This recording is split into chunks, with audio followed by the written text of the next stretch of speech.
Good morning and welcome to Rising. We've got just an awesome show for you today, and there's a lot of news to dive straight into.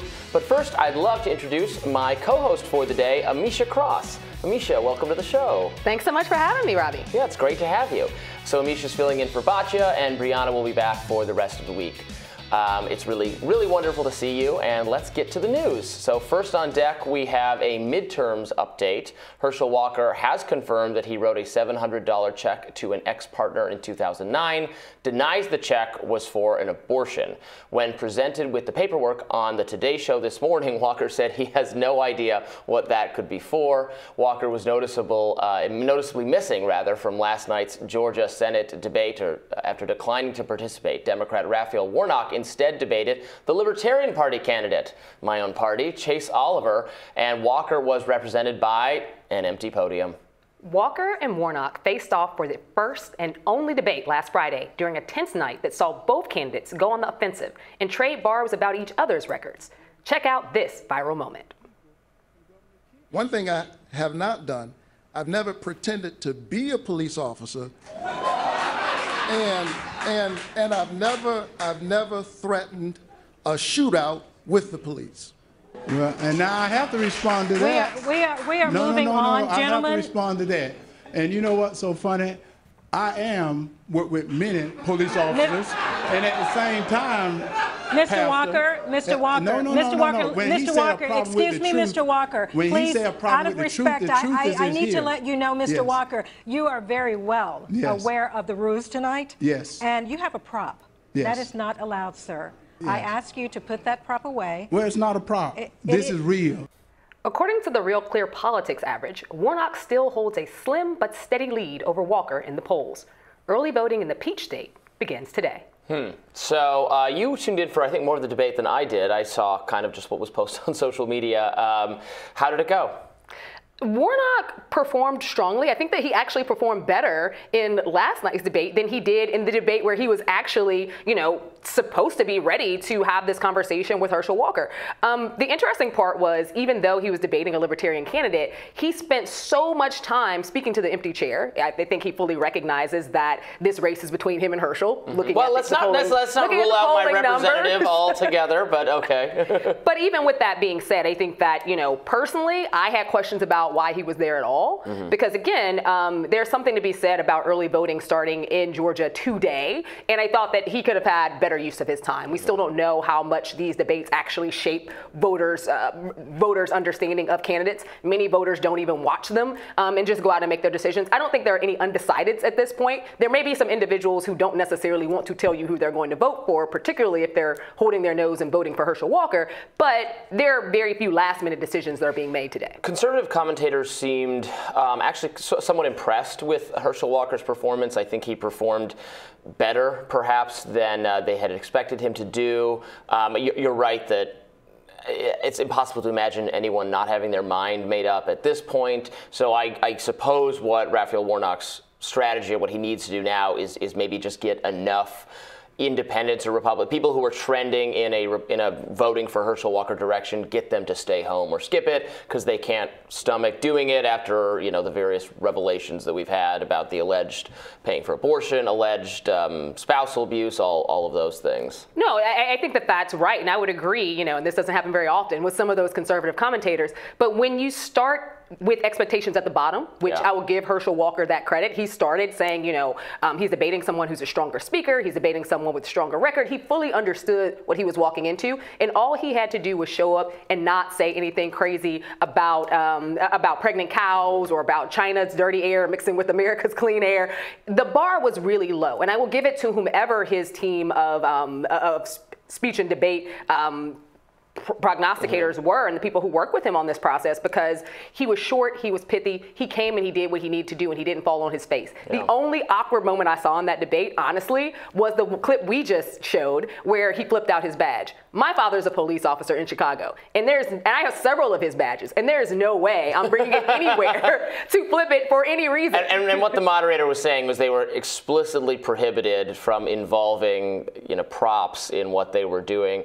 This is a newer phenomenon, but the whole the conservative figure, the Republican figure in a debate is not just debating the Democrat, but they're debating the moderator. They're debating the very premises that this is a fair debate or something, the attacks on the media, that kind of thing. And there are, I think there have been plenty of debates where the moderators are just clearly on the Democratic side or helping the Democratic candidate, including sometimes debates moderated by ostensibly conservative figures. The famously in the last in the Biden-Trump election, the one moderated by the former Fox News host, although I guess now he is at CNN, Chris Wallace, and it was I thought it was wildly favorable to Biden, actually, constantly interrupting Trump, that sort of thing. So that was familiar to see that the moderator, tussling with the Republican candidate. No, absolutely. And I thought that the moderator did a great job and should probably be used in some of the presidential debates,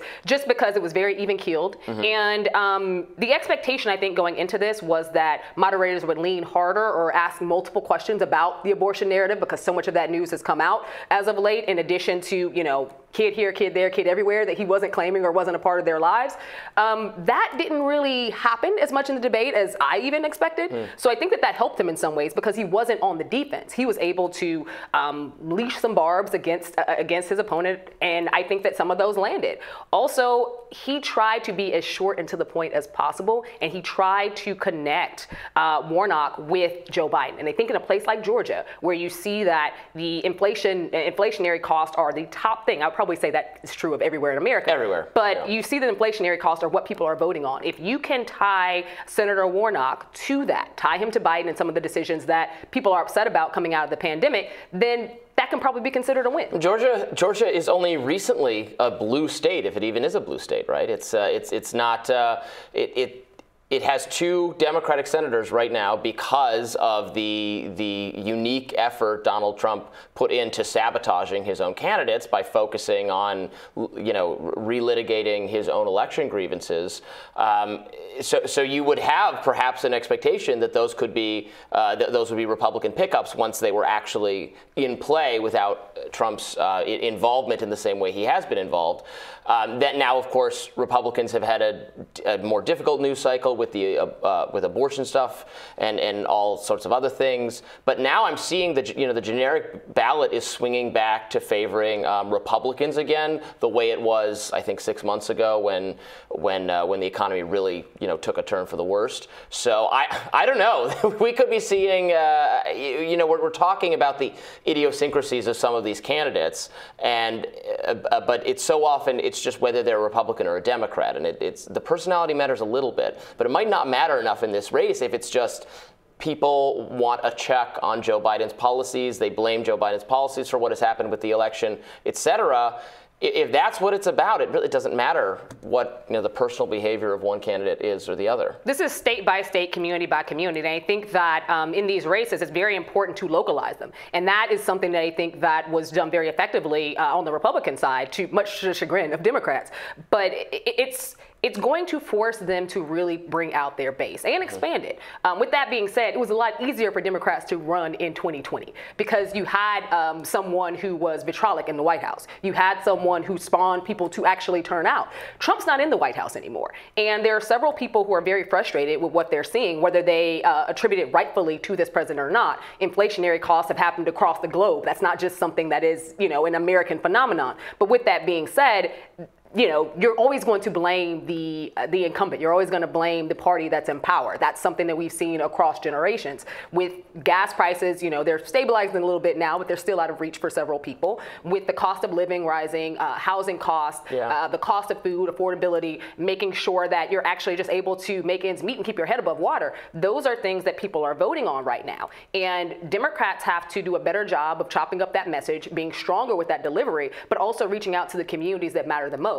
One of the things that I think in Georgia and in several other places that they have taken for granted is that the Democratic base is largely built on a consistent voter base of diverse voters, younger voters, and the push to swing to suburban women, which essentially means white women, has been something that has not necessarily proven strong for them, particularly because of the effectiveness of the crime campaigns or anti-crime campaigns the Republicans have run. Well, and concern with school policies, pandemic policies, policies, all that stuff that, like you said, matters in the local community, that some people see some Democratic policies up close and are not thrilled with them or enthusiastic about them. That doesn't mean they love Trump or they want Republican policies nationwide, but in their communities, I mean, these are the kind of voters we're talking to, and we're finding out more about what motivates them. In people who have been Democratic leaning or who are independent, who don't like Trump, but are concerned about crime, are concerned about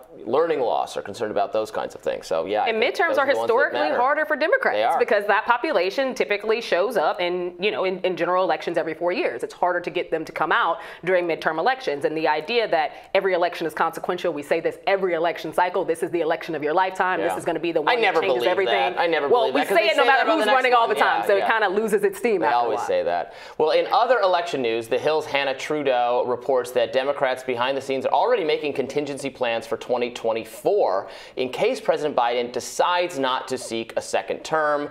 I've been pretty insistent that he would, but we'll find out. At the front of the pack is actually Transportation Secretary Pete Buttigieg. According to CNN, the former mayor has become the most requested surrogate on the campaign trail for Democratic candidates this midterm season. And this was such a saucy little tweet they had. Did you? What was it exactly? You said saucy, I say shade. I mean, they acted like this man just came out yesterday, walked out of the woods, and all of a sudden started getting attention. It's really frustrating. And a full disclosure, I am a huge supporter of and a fan of Pete Buttigieg, a fellow Midwesterner. I am impressed by a lot of the work that he has done and the way he took being a small town mayor, because I do think that in nationalized politics, people disregard small towns because he wasn't mayor of Chicago or San Francisco or New York. He was a small town mayor. Tweet before you.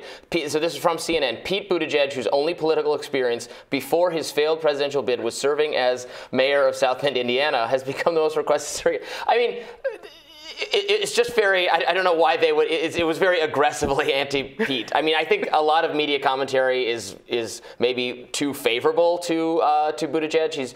I think he's better liked by the mainstream media or in some progressive media, not left media, more so than other Democratic candidates. This was just a weird call out. Now he's the transportation secretary, and I'm not overly impressed with what he's done as transportation secretary, but he is not just a failed presidential candidate and mayor anymore. It's frustrating. Funny. I mean, I would say the same thing if they had said about Kamala, who is currently vice president. The frustrating part here is that, one, he won the Iowa caucus, which if the Iowa caucus wasn't as shifty as it had been, we would have found out immediately after he won instead of weeks later. I wonder which is huge. If we deny the results of the Iowa caucus, does that trigger some misinformation policy? I don't know. Probably. So he did that. He's a prolific fundraiser, probably one of the strongest fundraisers the modern Democratic Party has seen. And he's someone who can speak to various audiences, and we've seen him in the trenches. We've seen him in the conservative banners of cable news. And he's been able to hold his own in a way that other Democrats, including the President of the United States, has not been highly effective in doing, or his spokespeople. So I feel as though you have someone who has proven their weight in gold when it comes to being a strong communicator for the Democratic Party. Heck, he needs to help design some strategy for the DNC because Lord knows they need as much communication help as possible. But it's just frustrating to see, again, there was a lot of shade in that CNN tweet. I blame new leadership personally. But I don't think that it's hurting Mayor Pete. He is going to go on the stump speech. He's going to go on the campaign trail and do what he does best. Get people's attention and be able to draw out those crowds who will, in effect, have more of an understanding of what this administration is doing, why it's important. Because I do think it gets lost in the conversations about inflation, the conversations about crime, how much has actually been achieved by this president in such a short amount of time. And much of that has been done without very much help from the Republican side of the aisle, and he's still been able to be effective in those things, but the message is being drowned out. All right, well, coming up next, I'll tell you what's on my radar. Stay tuned for that.